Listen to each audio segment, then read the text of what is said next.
Guys, welcome back to our channel unlimited ടിപ്സിന്റെ പുതിയ വീഡിയോയിലേക്ക് എല്ലാവർക്കും സ്വാഗതം.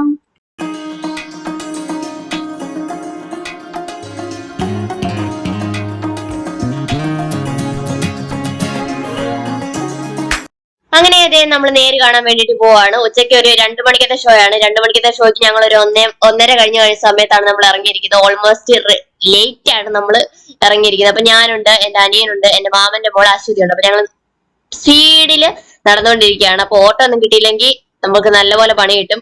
വൈകിട്ടത്തെ ഷോയ്ക്ക് കയറലൊന്നും നടക്കത്തില്ല. കാരണം ലേറ്റ് ആയി കഴിഞ്ഞാൽ ഗ്രാൻഡ് മദർ ഭയങ്കരമായിട്ട് വരണ്ടു പോകുന്നുള്ളതുകൊണ്ട് നേരത്തെ വന്നേക്കണമെന്ന് പറഞ്ഞാണ് വിട്ടേക്കുന്നത്. അമ്മയും മാമിയെയും അച്ഛനെയും അങ്ങനെയുള്ളവരെയൊക്കെ നമുക്ക് സമാധാനിപ്പിക്കാം. പക്ഷെ ഗ്രാൻഡ്മയെ സമാധാനിപ്പിക്കുക കുറച്ച് പാടായതുകൊണ്ട് ഞങ്ങൾ 2 മണിക്കത്തെ ഷോയ്ക്ക് തന്നെ കയറണമെന്ന ദൃഢനിശ്ചയത്തോടു കൂടി പൊയ്ക്കൊണ്ടിരിക്കുകയാണ്. വണ്ടി ഒന്നും കാണത്തില്ലേ, അങ്ങനെ കാണുന്നു.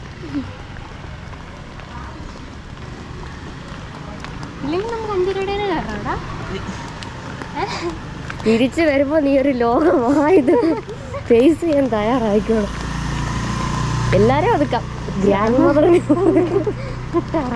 സാധാരണ നമ്മൾ വരുമ്പോ ഇവിടെ ഉച്ച സമയത്ത് ഓട്ടോ ഒന്നും കാണാത്തതാണ്. നമ്മുടെ നല്ല സമയം ആയതുകൊണ്ട് നമുക്ക് ആ സിനിമ കാണാൻ യോഗം ഉണ്ടായിരുന്നത് കൊണ്ട് അവിടെ ചെന്നപ്പോ ഒരു ഓട്ടോ ഉണ്ടായിരുന്നു. അതിൽ കയറി നമ്മൾ നേരെ ചങ്ങനാശ്ശേരി ടൗണിലേക്ക് വിടുകയാണ്. അപ്പൊ അഭിനയിലാണ് നമ്മുടെ സിനിമ നേരെ ഉള്ളത്. അപ്പൊ നേരെ അഭിനയിലേക്ക് പോവാം.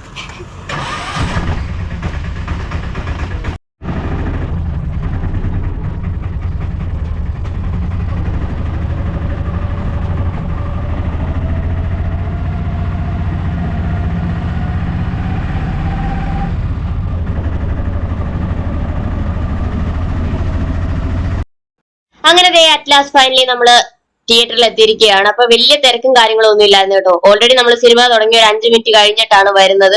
2 മണിക്കായിരുന്നു ഷോ. നമ്മളിവിടെ വന്നപ്പോ തന്നെ 2:04, 2:05 ആയി. ഈ തിയേറ്ററിൽ സിനിമ കാണാൻ വന്നിട്ടുള്ള 2 തവണ നല്ല വമ്പം പണികൾ കിട്ടിയിട്ടുണ്ട്. ഒന്ന് കാണാൻ വന്നത് പുലിമുരുകനായിരുന്നു. അതായത് ഈ നേര് കാണുന്നതിന് തൊട്ട് മുമ്പ് വന്നത് പുലിമുരുകൻ കാണാൻ വേണ്ടിട്ടായിരുന്നു കേട്ടോ. പുലിമുരുകൻ കാണാൻ വേണ്ടിട്ട് വന്നപ്പോ നല്ല അന്നത്തെ ഒരു സിറ്റുവേഷൻ ഒക്കെ എല്ലാവർക്കും അറിയാലോ, നല്ല അടാർത്തുള്ളായിരുന്നു. ലാസ്റ്റ് അവര് പറഞ്ഞു ഫ്രണ്ട് സീറ്റിൽ മാത്രമേ സീറ്റ് വേക്കന്റ് ഉള്ളൂ എന്ന് പറഞ്ഞു. അപ്പൊ ഞങ്ങള് പത്തനംതിട്ട ട്രിനിറ്റിയിലാണ് സാധാരണ സിനിമ കാണാനൊക്കെ പോകാറുള്ളത്. ഇവിടുത്തെ തിയേറ്ററിന്റെ അവസ്ഥ എനിക്കറിയത്തില്ലോ. നമ്മുടെ ട്രിനിറ്റിയിൽ എന്നൊക്കെ പറഞ്ഞു കഴിഞ്ഞാൽ ഫ്രണ്ട് സീറ്റ് എന്ന് പറഞ്ഞാൽ ഫ്രണ്ട് സീറ്റ് കഴിഞ്ഞ് കുറെ ഗ്യാപ്പ് കഴിഞ്ഞിട്ട് നമ്മുടെ സ്ക്രീൻ വരുന്നത്. അത് വെച്ചിട്ടാണ് നമ്മൾ ഈ അബദ്ധത്തിൽ കയറി കൈവച്ചത്. പക്ഷെ എന്റെ ദൈവമേ, ഇവിടെ പറയാതിരിക്കാൻ പറ്റത്തില്ല. നമ്മൾ ഒന്ന് കൈ നീട്ടിയ സ്ക്രീനെ തൊടും. അതുപോലാണ് ഫ്രണ്ട് സീറ്റ് ഇരിക്കുന്നത്. നമ്മള് ആകാശത്ത് നോക്കിയിരുന്ന സിനിമ കണ്ട അവസ്ഥയായിരുന്നു പുലിമുരുകൻ കണ്ടത്. പുലിയൊക്കെ തലയുടെ മണ്ട കൂടെ പറക്കുമായിരുന്നു. കഴുത്തുവേദന എടുത്തിട്ട് ഒരു രക്ഷയില്ലായിരുന്നു. അതായിരുന്നു ആദ്യത്തെ പണി. രണ്ടാമത്തെ പണി. ആദ്യത്തെ പണി എന്ന് പറയുന്നത് അതിലും വലിയ പണിയായിരുന്നു, വമ്പം പണി. അന്ന് നമ്മൾ വന്നത് സൂപ്പർ ഹിറ്റ് സിനിമയായിട്ടുള്ള ക്ലാസ്മേറ്റ്സ് കാണാമായിരുന്നു. അന്നും ഇതുപോലെ മൂട്ടാൻ തിരക്കായിരുന്നു. അന്ന് ഇവിടെ കത്തിക്കുത്ത് വരെ നടന്നൊരു സമയമായിരുന്നു ക്ലാസ്മേറ്റ്സ് കാണാൻ വേണ്ടിട്ട്. അന്നൊരു മഴയുള്ള ദിവസമായിരുന്നു. മഴ എന്ന് പറഞ്ഞാൽ ചെറിയ മഴയൊന്നുമല്ല, പൂരമഴ.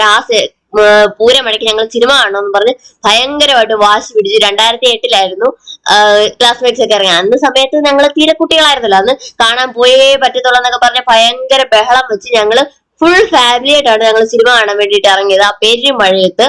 അന്ന് ഇതുപോലെ ടിക്കറ്റ് നേരത്തെ ബുക്ക് ചെയ്യുന്ന പരിപാടിയോ അല്ലെങ്കിൽ അങ്ങനെയുള്ള കാര്യങ്ങളൊന്നും ഇല്ല. ഇവിടെ വന്നിട്ട് ടിക്കറ്റ് എടുത്തു അങ്ങനെയുള്ള പരിപാടികളൊക്കെയാണ്. അപ്പൊ നമ്മൾ ഇവിടെ വന്ന് കയറി. അന്ന് മാമനാണെങ്കിൽ ഓട്ടോറിക്ഷ ഉണ്ടായിരുന്ന സമയമായിരുന്നു. ഞങ്ങൾ ഓട്ടോയിൽ വന്ന് ഇതിനകത്ത് കയറി. എന്റെ പൊന്നു പറയാതിരിക്കാൻ പറ്റില്ല. സിനിമയ്ക്ക് ടിക്കറ്റും കിട്ടിയില്ല, സിനിമയും കാണാൻ പറ്റിയില്ല, ഒന്നും പറ്റിയില്ല. അവസാനം ഒരു തരത്തിൽ ആ വണ്ടി ഇതിനകത്തുനിന്ന് ഇറക്കാൻ പറ്റാത്തൊരവസ്ഥയിൽ ഞങ്ങൾ ഇതിനകത്ത് സ്റ്റക്കായി പോയി. അടുത്ത സിനിമയ്ക്ക് വേണ്ടിയിട്ടുള്ള ആള് വരെ ഇതിനകത്ത് തൊള്ളി കയറി നിൽക്കായിരുന്നു. ശ്വാസം വിടാൻ പോലും സമയമില്ലായിരുന്നു. മാമൻ വണ്ടിയും കൊണ്ട് വന്നപ്പോ അതിനകത്ത് പെട്ടുപോയി. ഞങ്ങൾ നൈസായിട്ട് സ്കൂട്ടായി ഇവിടുന്ന് ഒരു ഇടവഴി ഉണ്ടായിരുന്നു, അതുവഴി ഇറങ്ങി ഞങ്ങൾ വേറൊരു ഓട്ടോ വിളിച്ച് നൈസായിട്ട് വീട്ടിൽ ചെന്നു. ഞങ്ങൾ വീട്ടിൽ ചെന്നു. മാറ്റിനെയും കഴിഞ്ഞ് സെക്കൻഡ് ഷോയും കഴിഞ്ഞ് ആ ഷോയും ഈ ഷോയും എല്ലാം കഴിഞ്ഞ് മാമൻ വീട്ടിൽ വന്നപ്പോ 11:30. അന്ന് വീട്ടിൽ വന്ന് മാമൻ ഒരു പ്രഖ്യാപനം നടത്തി, നിങ്ങൾ സിനിമയ്ക്ക് പോകാതിരിക്കുകയോ എന്ത് വേണമെങ്കിലും ചെയ്തോണം, എന്നെ ഇനിമേൽ ആ സിനിമയ്ക്ക് പോകാൻ വേണ്ടിട്ട് വിളിച്ചു പോകരുതെന്ന്. കാരണം അതുപോലെ ലേറ്റ് ആയി, അതുപോലെ പണിയിട്ട് ഒരു തരത്തിലും വണ്ടി ഇറങ്ങി. അതായത് നമുക്ക് സാധാരണ ഒരു സിനിമ കഴിയുമ്പോ ആ വണ്ടി പുറത്ത് ഇറക്കാൻ പറ്റുമല്ലോ. ഇത് 2 സിനിമ കഴിഞ്ഞിട്ടും പറ്റത്തില്ല. കാരണം അതുപോലെ ആൾക്കാർ ഫസ്റ്റ് ഇതിന് വന്നിട്ട് ടിക്കറ്റ് കാണാത്ത ആൾക്കാരുടെ വണ്ടിയെല്ലാം അതിനകത്ത് ഇങ്ങനെ കിടക്കുക. അതുകൊണ്ട് ഫുൾ ബ്ലോക്ക് ആയിരുന്നു. അപ്പൊ മുമ്പ് വന്ന 2 സിനിമയ്ക്ക് നമുക്ക് ഏറ്റ പണി കിട്ടിയിട്ടുണ്ടായിരുന്നു. അങ്ങനെ നമ്മൾ സിനിമയ്ക്കായിട്ട് കയറുകയാണ്. അപ്പൊ നേര് കാണാൻ വേണ്ടിയിട്ട് നമ്മൾ കയറാൻ പോകുന്നു. ഓൾമോസ്റ്റ് സിനിമ തുടങ്ങി ഒരു 5 മിനിറ്റ് ആയിട്ടുണ്ട്. വിനോദിന്റെ വീട്ടിൽ വന്നത്. തന്റെ സുഹൃത്തിന്റെ പേരെന്താ? അവന്റെ പേര് മൈക്കിൾ എന്നാ സാറേ. നമ്മള് തിയേറ്ററിലേക്ക് കയറിയപ്പോ സിനിമ തുടങ്ങി ഒരു 3-4 മിനിറ്റ് ആയിട്ടുണ്ടായിരുന്നു. അപ്പൊ ഇപ്പൊ ഇന്റർവെൽ ആയ സമയത്ത് ഇതൊക്കെ എടുക്കുന്നത്. ഇന്റർവെൽ ആയി. അപ്പൊ ഫസ്റ്റ് ഹാഫ് വലിയ കുഴപ്പമില്ലാതെ നല്ല കിടിലനായിട്ട് തന്നെ പോയി. സെക്കൻഡ് ഹാഫ് പൊള്ളിയായിരുന്നു, ഒരു രക്ഷയില്ലാത്ത നല്ല അടിപൊളി പടമായിരുന്നു. അപ്പൊ ഇത് കണ്ടോ, സിനിമ തീർന്നു കഴിയുമ്പോ ഇങ്ങനെ പേരൊക്കെ എഴുതി കാണിക്കുമ്പോ നമ്മുടെ ഒരു നേരിനകത്തൊരു സോങ് ഉണ്ട്, റൂഹെ എന്നും പറഞ്ഞിട്ടുള്ള ഒരു സോങ്. പൊളിയാണ്. നമ്മുടെ ആ സിനിമ നമ്മൾ അല്ലാതെ കാണുമ്പോഴൊന്നും തോന്നത്തില്ല, സിനിമയ്ക്കിടയിലും ആ സോങ് വരുന്നുണ്ട്. അപ്പോഴും ഇല്ല, ആ സിനിമ മുഴുവൻ കണ്ട് ക്ലൈമാക്സ് കഴിഞ്ഞ് കഴിയുമ്പോൾ ഈ സോങ് ആ തിയേറ്ററിൽ ഇരുന്ന് കേൾക്കണം. എന്റെ ദൈവമേ, പൊള്ളി വൈബാണ്.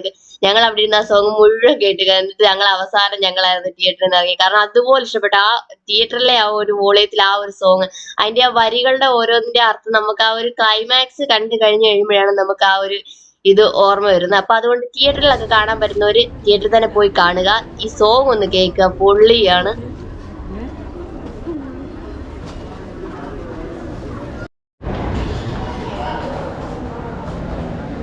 ഒരു രക്ഷയില്ലാത്ത പൊളിപ്പടവാ കേട്ടോ. നമുക്ക് എന്തോ ഇംഗ്ലീഷോ ഏതോ ഒരു ലാംഗ്വേജിൽ സിനിമ ഉണ്ട്, അവിടുന്ന് എടുത്ത കഥയാണെന്ന് എന്തൊക്കെയോ പറയുന്നു. എന്തോ അതിനെപ്പറ്റി നമുക്ക് വലിയ ധാരണയില്ല. എന്തായാലും നമ്മുടെ നാട്ടിൽ വന്ന് നമ്മുടെ ആൾക്കാർ അഭിനയിക്കുമ്പോൾ നമുക്ക് കാണുന്ന ഒരു ഫീൽ ഉണ്ടല്ലോ, അത് ആര് ഇംഗ്ലീഷുകാർ അഭിനയിച്ചാലും അത് കിട്ടത്തില്ല. അങ്ങനെ നമ്മൾ ലാലേട്ടന്റെ ഫോട്ടോയുടെ മുന്നിൽ നിന്ന് കുറച്ച് ഫോട്ടോസും കാര്യങ്ങളും ഒക്കെ എടുത്തു. അപ്പൊ സമയം ഒരു 4:45-5 മണിയൊക്കെ ആയിട്ടുണ്ട്. അപ്പൊ നമുക്ക് കുറച്ച് സാധനങ്ങളും കാര്യങ്ങളൊക്കെ വാങ്ങാനുണ്ട്. അപ്പൊ നമ്മൾ ഈ നടന്നു പോകുന്നതിന്റെ ഇടയ്ക്ക് സിനിമയുടെ ബാക്കിയുള്ള വിശേഷങ്ങളൊക്കെ നമുക്ക് പറയാം. ഞാൻ ഇപ്പുറത്തെ സൈഡ് വന്നിരുന്ന പിന്നെ എല്ലാം കാണാൻ പോലും പറ്റിയത്.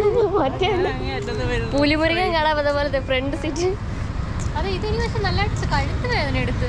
ഞാൻ ഈ സൈഡ് വന്നപ്പോ നല്ല കാണായിരുന്നു. First half സ്ഥിരമുള്ള കഥയൊക്കെയാണ്.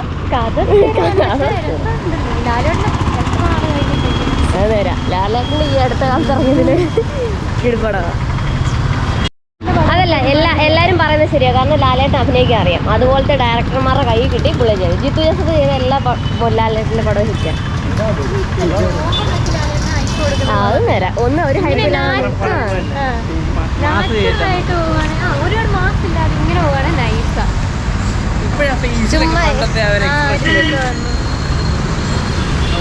അതല്ല, അവസാനം ലാലേട്ടനൊക്കെ അറിയുന്ന സീൻ നല്ല ഹാർട്ടിന്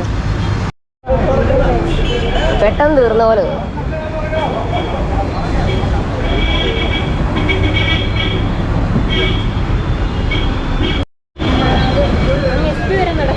എന്തിര് എവിടെ എസ് പോലോ ബോർഡ് പകുതി മറന്നുപോയി. സലാറ് പൊട്ടപ്പടവാന്ന് പറഞ്ഞു.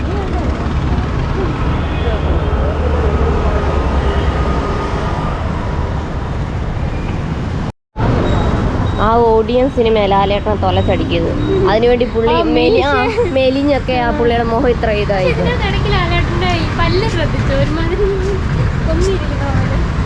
അതെ, പുള്ളിയുടെ ബോഡി എത്ര ഇതായി പോയത് ആ ഓഡിയൻസ് സിനിമ കാരണം. എന്നിട്ട് വല്ല ഗുണം ഉണ്ടായോ അതും ഇല്ല. നേരിനകത്ത് ആരൊക്കെയാന്ന് എനിക്കറിയത്തില്ലായിരുന്നു. അനശ്വരയാന്ന് ഫസ്റ്റ് ഇൻട്രൊഡക്ഷനിൽ കണ്ടപ്പോൾ ഞാൻ വിചാരിച്ചു ഓവർ ആക്ട് ചെയ്ത് ചള്ളവാക്കെന്ന് ഞാൻ വിചാരിച്ചു. പക്ഷെ അനശ്വര പൊളിച്ചു.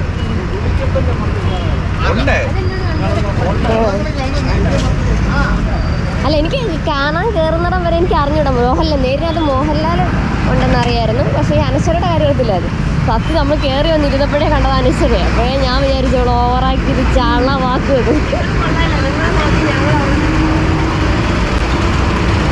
പുള്ളിക്കാരത്തിനെ കിട്ടു അഭിനയമായിരുന്നു. എനിക്ക് അനശ്വര തീരെ ഇഷ്ടമല്ലാതായതും ഏത് സിനിമ അറിയാമോ? നമ്മുടെ ശരണ്യ ഇല്ലയോ, സൂപ്പർ ശരണ്യ. ഓ, വെറുത്ത് വരാതെ.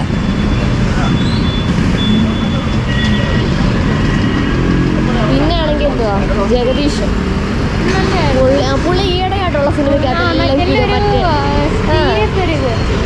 തിരിച്ചു വന്നവര്. മറ്റേ ഇടയ്ക്കാണെങ്കിൽ എന്തുവാ ഫാമിലിയോ അതിനകത്ത് പുള്ളിക്ക് ഇടുക. കോമഡിയും എല്ലാം കൂടെ. നല്ല റോളാണ്. ആ, കൂടെ എവിടേക്കകത്ത് കുറേ ഉണ്ടല്ലോ, അധികം ഡയലോഗ് ഇല്ലേലും. 110 കിലോമീറ്ററുള്ള ഇവിടുന്ന് കുമളിക്ക്. ഞാനീ പറഞ്ഞോണ്ട് വരുന്ന പോലെ തന്നെ അനശ്വരയുടെ ഒരു സൂപ്പർ പെർഫോമൻസ് ആയിട്ട്. കാരണം അനശ്വരന്ന് ഇത്രയും ഒരു ഇതൊന്നും എക്സ്പെക്ട് ചെയ്തില്ല. കാരണം നമ്മൾ നേരത്തെ കണ്ടുള്ള പടമൊക്കെ ആണെന്ന് വെച്ച് കഴിഞ്ഞാൽ എന്താ സൂപ്പർ ശരണ്യയും അതുപോലുള്ള എന്താ സിനിമകളൊക്കെ അതിനകത്തൊക്കെ വെറും എന്താ മോശമെന്നല്ല, നമുക്കൊരു ക്യാരക്ടർ എന്ന് പറയാനൊന്നുമില്ല. ഒരു പെണ്ണും ഉണ്ട്, ഒരു പഞ്ചായത്തിലെ ആൾക്കാർ മുഴുവൻ അവളെ പ്രേമിക്കാനെ കൊണ്ട് കുറെ നടക്കണം, അങ്ങനെയൊക്കെ ചുമ്മാ ഒരു സീരിയൽ ലെവല് അലമ്പ് ചുമ്മാ പൈങ്കിളി ഈ ഒരു ലൈനായിരുന്നു അനശ്വരയുടെ. അപ്പൊ നമ്മള് ഫസ്റ്റ് കണ്ടപ്പോഴും വിചാരിച്ചോ അതുപോലൊക്കെ ചുമ്മാ ഓവർ ആക്ട് ചെയ്ത് ചുമ്മാ ചളവായിരിക്കും എന്ന് വിചാരിച്ചു. പക്ഷെ പുള്ളിക്കാരത്തി നല്ല കഴിവുള്ളൊരു ആ ഉള്ളിലുള്ള കഴിവുകൾ മുഴുവൻ പുറത്തെടുത്ത ഒരു സിനിമയെ കേട്ടോ നേരെന്ന് പറയുന്നത്. കാരണം നല്ല അനശ്വര അതുപോലെ എഴുന്നേറ്റ് കൈയടിക്കാൻ തോന്നുന്ന പോലത്തെ നല്ല കിഡിലം പെർഫോമൻസ് ആയിരുന്നു ഈ സിനിമയ്ക്കകത്ത്, പറയാതിരിക്കാൻ പറ്റത്തില്ല. ആകെ മൊത്തം നേര് സിനിമയ്ക്കകത്ത് ഫുൾ എന്തോ പ്രിയമണിയൊക്കെ ആണെങ്കിലും ഒത്തിരി നാളുകൾക്ക് ശേഷം മലയാളത്തിലേക്ക് തിരിച്ചു വന്ന് നല്ലൊരു വമ്പ പെർഫോമൻസ് നടത്തിയ പോലെ തോന്നി. ഇപ്പൊ ആ പുള്ളിക്കാരത്തി ആ അഡ്വക്കേറ്റിലെ ലുക്കിലൊക്കെ നല്ല കിട്ടില്ലായിരുന്നു. പിന്നെ ലാലേട്ടനെ പിന്നെ പറയാനില്ല, അതുപോലത്തെ തകർപ്പൻ പെർഫോമൻസ് ആയിരുന്നു. പിന്നെ ജഗദീഷ് അതുപോലുള്ള എന്താ വില്ലനായിട്ട് വന്ന പുള്ളി, എനിക്ക് ക്യാരക്ടറിന്റെ പേര് മൈക്കിൾ എന്ന് എനിക്ക് അറിഞ്ഞുകൂടാ, റിയൽ ആയിട്ടുള്ള നെയിം. പുള്ളിയാണേലും എല്ലാരും മൊത്തത്തില് എന്താ കിട്ടു പെർഫോമൻസ് ആയിരുന്നു എല്ലാരും കഴിച്ചു. പിന്നെ ചെറിയൊരു റോൾ ആണെങ്കിലും ഒരിച്ചിരി അലമ്പായിട്ട് തോന്നിയ അതിഥി രവിയുടെ ഒരു ക്യാരക്ടർ ആയിരുന്നു. ഇച്ചിരി ഉണ്ടായിരുന്നുള്ളൂ, 1-2 മിനിറ്റ് എങ്ങാണ്ടായിരുന്നു. അത് ചുമ്മാ അലമ്പായിട്ട് അത് കട്ട് ചെയ്യായിരുന്നു എന്ന് തോന്നി. കാരണം അതുപോലെ ചുമ്മാ ഓവർ എക്സ്പ്രഷനും ഓവർ ബിൽഡപ്പും ചുമ്മാ കുറച്ച് കരച്ചിലും ഒക്കെ കുത്തിക്കയറ്റി അത് കുളവാക്കി. ആ ഒരു ഇത് മാത്രമേ ഉള്ളായിരുന്നു വേരിനകത്ത് ഒരു ഇഷ്ടപ്പെട്ടാത്ത ഒരു സീൻ എന്ന് പറയാൻ. നമ്മൾ പറഞ്ഞോണ്ട് വന്നപ്പോ ഒരു പ്രധാനപ്പെട്ട ആളെ മറന്നുപോയി, സിദ്ദിഖ്. എന്റെ പൊന്നോ, പറയാതിരിക്കാൻ പറ്റത്തില്ല. ഒരു വില്ലൻ വേഷത്തിൽ പുള്ളി കിട്ടുമായിരുന്നു. ഒരു അഡ്വക്കേറ്റ് ആയിട്ടൊക്കെ വന്ന് എന്തോ ആ ക്ലൈമാക്സിലോട്ട്, നമ്മൾ കഥയൊന്നും പറയുന്നില്ല, അതൊരു സീനൊന്നും പറയുന്നില്ല, ആ ക്ലൈമാക്സിൽ വരുമ്പോൾ ഉള്ളൊരു പുള്ളിയുടെ ചില ഡയലോഗ് എടുക്കുമ്പോ പിടിച്ച് കരണം അടിച്ചങ്ങ് പുകയ്ക്കാൻ തോന്നും. അതുപോലത്തെ ഉണ്ട്. കാരണം നമുക്ക് അതുപോലെ ദേഷ്യം വരുന്ന പുള്ളി ആ ക്യാരക്ടറിനെ അത്ര മനോഹരമായിട്ട് ചെയ്തു വെച്ചിരിക്കുന്നതുകൊണ്ടാ എന്തായാലും കിടില സിനിമയായിരുന്നു കേട്ടോ. തിയേറ്ററിൽ പോയി കാണാൻ പറ്റുന്നവരൊക്കെ തിയേറ്ററിൽ തന്നെ കാണണം. കാരണം അതിന്റെ ഒരു തിയേറ്റർ എക്സ്പീരിയൻസ് എന്ന് പറയുന്നത് വളരെ ഒരു വേറെ ലെവലാണ്. അപ്പൊ നമ്മൾ അവിടുന്ന് അങ്ങനെ സിനിമയൊക്കെ കണ്ടിറങ്ങി നല്ല പൂർണ്ണ തൃപ്തിയുള്ള സിനിമയായിരുന്നു. അപ്പൊ അതിന്റെയൊക്കെ സന്തോഷത്തില് സിനിമയൊക്കെ കണ്ടിറങ്ങിയിട്ട് നമ്മൾ SP കോളേജിന് മുന്നിൽ ഒരു കടയുണ്ട്. അപ്പം അവിടെ പോയിട്ട് മാമനാണെങ്കിൽ ഒരു ഷർട്ട് വാങ്ങിക്കാൻ വേണ്ടി അവിടേക്ക് പോവാണ്. അപ്പൊ നിങ്ങൾ ഇങ്ങനെ നടന്ന് പോയിക്കൊണ്ടിരിക്കുക, റോഡിലൊക്കെ നല്ല തിരക്ക്. അപ്പൊ നാളെ ഒരു ദിവസം കൂടെ കഴിഞ്ഞാൽ പിന്നെ പുതുവർഷം വരും. അപ്പൊ എല്ലാവരും ന്യൂ ഇയറിന്റെ തിരക്കിലൊക്കെയാണ്. അപ്പൊ നമ്മുടെ ചങ്ങനാശ്ശേരി ഇടിമണിക്കൽ ജ്വല്ലറിയാണ് ഇത്. ഇത് കണ്ടപ്പോ എനിക്ക് അനശ്വരയുടെ ഒരു സിനിമ ഓർമ്മ വന്നു. എന്തോ ബിജുമേനന്റെ കൂടെ ഉള്ള ഒരു സിനിമ ഉണ്ടല്ലോ, ആദ്യ രാത്രി. ആ സിനിമയ്ക്കകത്തൊക്കെ ഉണ്ട് ഈ ഒരു സോങ്ങിനകത്തുണ്ട് ഈ ഇടിമണിക്കൽ, ചങ്ങനാശ്ശേരി ഇടിമണിക്കൽ കാണിക്കുന്നുണ്ട്. അങ്ങനെ നമ്മൾ ഷർട്ട് വാങ്ങാൻ വേണ്ടിയിട്ട് കടയിലേക്ക് ഇങ്ങനെ പോയിക്കൊണ്ടിരിക്കുകയാണ്. അപ്പൊ ദൂ കാണുന്നതാണ് ചങ്ങനാശ്ശേരി SP കോളേജ്. അപ്പൊ എന്റെ മാമന്റെ മോളാണ് കൂടെ ഉള്ളത്, അവള് അശ്വതി അവിടെ SBI കോളേജിലാണ് MBAക്ക് പഠിക്കുന്നത്. അപ്പൊ നമ്മള് അങ്ങോട്ട് പോയിക്കൊണ്ടിരിക്കുകയാണ്. അപ്പൊ അവിടെ എന്തൊക്കെയോ ഷോപ്പിംഗ് മോളോ ഏതാണ്ടൊക്കെ വരാൻ പോകുന്നു, അത് പണിയൊക്കെ നടന്നുകൊണ്ടിരിക്കുകയാണ്. പാലക്കാട് ലുലു മോള് ലുലു അതുപോലെ കടറ കഴിഞ്ഞു.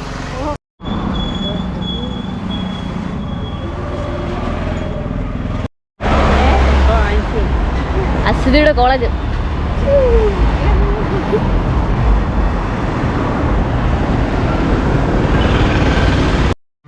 അങ്ങനത്തെ ഇതാണ് ചങ്ങനാശ്ശേരി SP കോളേജ്. അപ്പൊ അതിന്റെ തന്നെ ഫ്രണ്ടിലുള്ള ഒരു കടയിലാണ് നമ്മള് കേറിയത്. ഷർട്ടൊക്കെ ഇവിടെ എന്താ ഷർട്ട് അതുപോലുള്ള കാര്യങ്ങൾ മാത്രമേ, ഫ്ലോഞ്ചോ അങ്ങനെ എന്തോ ആണ് ആ കടയുടെ പേര്. അപ്പൊ അവിടെ കയറി മാമൊരു ഷർട്ട് എടുത്തോണ്ടിരിക്കുകയാണ്. അപ്പൊ അതിന്റെ കൂടെ അർജുന എന്തൊക്കെ നോക്കുന്നുണ്ട്. അപ്പം അശ്വതി അവളുടെ ചേട്ടന് ഫോട്ടോ ഒക്കെ അയച്ചു കൊടുത്തോണ്ടിരിക്കുക.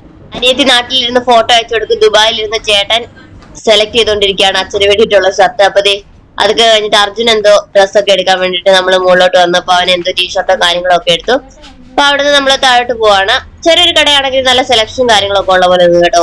കുറച്ച് ഷർട്ടും കാര്യങ്ങളൊക്കെ ഉള്ളു, പക്ഷെ എല്ലാം നല്ല പൊളി ഡിസൈനും കാര്യങ്ങളും ഒക്കെയാണ്. കൂടുതൽ എനിക്ക് തോന്നുന്നു എന്താ പിള്ളേർ, അതുപോലെ കോളേജ് പിള്ളേർ അല്ലെങ്കിൽ എന്താ ഒരു പ്രായമായവർക്കുള്ള ഷർട്ടൊന്നും അധികം ഉള്ളതായിട്ട് തോന്നില്ല. കോളേജിന്റെ ഫ്രണ്ടിലായോട്ട് അവര് കൂടുതൽ ഫോക്കസ് ചെയ്യുന്ന പിള്ളേരെ ആയിരിക്കില്ല. അപ്പൊ പിള്ളേർക്കൊക്കെ നല്ല സെലക്ഷന് കാര്യങ്ങളൊക്കെ ഉണ്ട്. അങ്ങനെ നമ്മൾ സാധനങ്ങളൊക്കെ വാങ്ങിച്ച് വെളിയിലേക്ക് ഇറങ്ങി കഴിഞ്ഞപ്പോ അശ്വതി സ്ഥിരമായിട്ട് ജ്യൂസ് ഒക്കെ കുടിക്കുന്ന 30 രൂപയ്ക്ക് ഓറിയോ ഷേക്ക് കിട്ടുമെന്ന് പറഞ്ഞ് നമ്മളൊരു കടയിലേക്ക് കൊണ്ടുവന്നിരിക്കുകയാണ്. അപ്പൊ അവിടെ നിൽക്കുകയാണ്.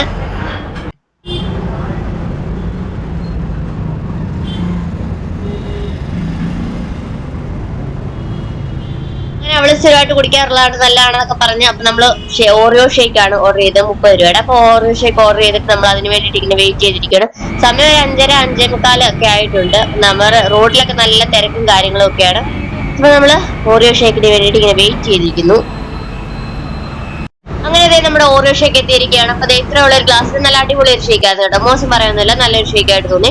അപ്പൊ നല്ല അടിപൊളി ഷേക്ക് ഒക്കെ ആയിരുന്നു. അപ്പൊ അതൊക്കെ കുടിച്ചുകൊണ്ട് ഞങ്ങൾ ഇങ്ങനെ എൻജോയ് ചെയ്തോണ്ടിരിക്കുകയാണ്.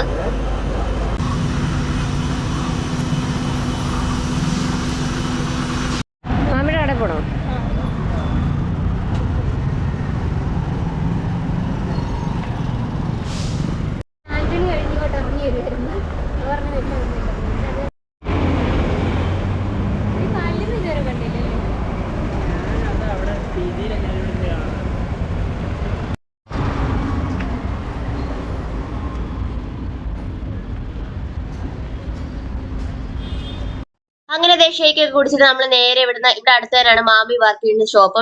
മാമി ഇവിടെ ചങ്ങനാശ്ശേരി തന്നെ സേവന മെഡിക്കൽസിലാണ് കേട്ടോ വർക്ക് ചെയ്യുന്നത്. അപ്പൊ നമ്മൾ ഇങ്ങോട്ട് വരുന്ന വഴിയെല്ലാം പടക്കങ്ങൾ ഇങ്ങനെ വെച്ചിരിക്കും. ഇത് കണ്ടപ്പോ എനിക്ക് കഴിഞ്ഞ വർഷത്തെ ന്യൂ ഇയറിന് പടക്കം തപ്പി നമ്മള് നടന്നൊരു വ്ളോഗ് ഇതിനകത്തുണ്ട്. അത് ഓർമ്മ വരുന്നത്. കാരണം എറണാകുളത്തായിരുന്നിട്ട് പോലും പടക്കം തപ്പി നമ്മൾ ഒത്തിരി നടന്ന് തേവേനൊക്കെ പോയി അങ്ങ് ചുറ്റിയൊക്കെയാണ് കിട്ടിയത്. കാരണം ഒട്ടും ഇല്ലായിരുന്നു. പടക്കം കട എന്ന് പറയുന്നത് മഷിയിട്ട് നോക്കിയാലേ എറണാകുളത്ത് കിട്ടത്തുള്ളായിരുന്നു. ഇവിടെ ആണെങ്കിൽ നിരത്തി എല്ലായിടത്തും പടക്കങ്ങൾ വെച്ചിരിക്കുന്നു.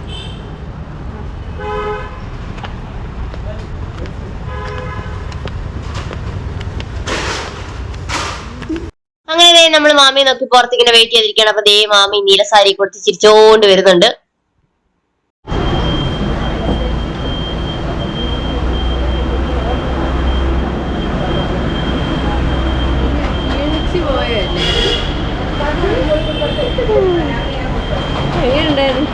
നല്ല അടിപൊളി പടമായിരുന്നു. അങ്ങനെ അവിടെ നിന്ന് ഇറങ്ങിയപ്പോ സമയം സന്ധ്യ ആവാൻ പോകുന്നുണ്ട്. സന്ധ്യ ആവുന്നതിന് മുമ്പ് വീട്ടിൽ വന്നോളാം പറഞ്ഞ് കർശന നിർദ്ദേശത്തിലായിരുന്നു വീട്ടിൽ. അപ്പൊ നമ്മള് നേരെ ഇനി വീട്ടിലോട്ട് പോവാണ്. അവിടെ എവിടെയെങ്കിലും കാകെ തിരിഞ്ഞിരിക്കാതെ നമ്മൾ നേരെ വീട്ടിലോട്ട് പോകണം. അപ്പൊ ഇതാണ് ചങ്ങനാശ്ശേരി രണ്ടാമത്തെ ബസ് സ്റ്റാൻഡ്. അപ്പൊ ഈ ബസ് സ്റ്റാൻഡിന്റെ അകത്തൂടെ കയറി കഴിഞ്ഞാൽ നമ്മൾ ഇന്നലെ കണ്ട ആ മുസ്ലിം പള്ളിയുടെ അവിടെ ചെന്ന് നിൽക്കും. അപ്പൊ നമ്മൾ ഇതിനകത്തൂടെ കയറി ഷോർട്ട് കട്ട് വഴി അപ്പുറത്തോടെ ഇറങ്ങാണ്.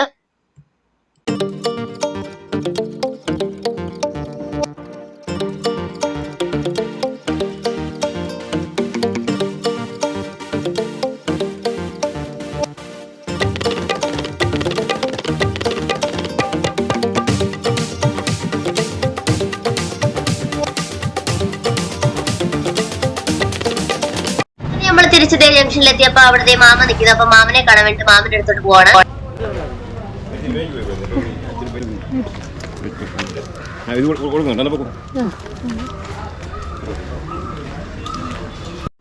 അപ്പൊ ഇത്രയേ ഉള്ളൂ നമ്മുടെ ഇന്നത്തെ വ്ളോഗ്. അപ്പൊ കറക്കവും കാര്യങ്ങളും സിനിമയെല്ലാം കണ്ട് നമ്മൾ ജംഗ്ഷനിൽ എത്തിയിട്ടുണ്ട്. അപ്പൊ ഇവിടെ മാമനെ കാണുമായിരുന്നു. അപ്പൊ ജംഗ്ഷനിലെത്തി മാമനെ കണ്ട് നമ്മൾ നേരെ തിരിച്ച് നടന്ന് വീട്ടിലോട്ട് പോവാണ്. അപ്പൊ ഇന്നത്തെ വീഡിയോ എല്ലാവർക്കും ഇഷ്ടപ്പെട്ടെന്ന് വിചാരിക്കുന്നു. ഇഷ്ടപ്പെട്ടവരൊക്കെ ലൈക്ക് ചെയ്യുക, ഷെയർ ചെയ്യുക, സബ്സ്ക്രൈബ് ചെയ്ത് കൂടെ എത്രയും പെട്ടെന്ന് അടുത്തൊരു വീഡിയോ ആയിട്ട് വരുന്നതായിരിക്കും. അതുവരെ എല്ലാവരും സേഫ് ആയിട്ടിരിക്കുക, സന്തോഷമായിട്ടിരിക്കുക. നമുക്ക് എത്രയും പെട്ടെന്ന് അടുത്തൊരു വീഡിയോ കാണാം. അതുവരെ എല്ലാവർക്കും ടാറ്റാ, ബൈ ബൈ.